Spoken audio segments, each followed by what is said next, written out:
Կարանգուր Քենջ, իսկ ինչ եք մտածում այս խայտառակ լինչի դատաստանի վերաբերյալ Ռուբեն Վարդանյանի։ Դե արդեն ասացիք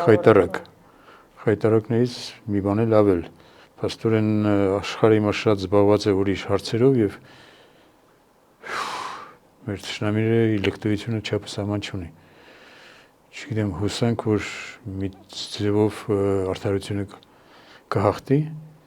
մեղավորները կպատժվեն,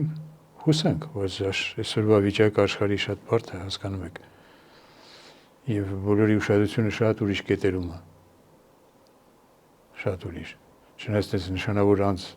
ինչպես Ռուբեն Վարդանյանն է եւ ես իրոք չեմ համարում, սա նշան կետ է, սա մի անիրական երևույթ է 21-րդ դարում։ 21-րդ դարը ասում եք, բայց տեսեք Ալավիներին ինչ են անում 21-րդ դարը, հետո ինչ։ Բարձում է մարդը մնում է նույն մարդը կամ նույն գազանը, չգիտեմ ոնց ասեմ։ Այո։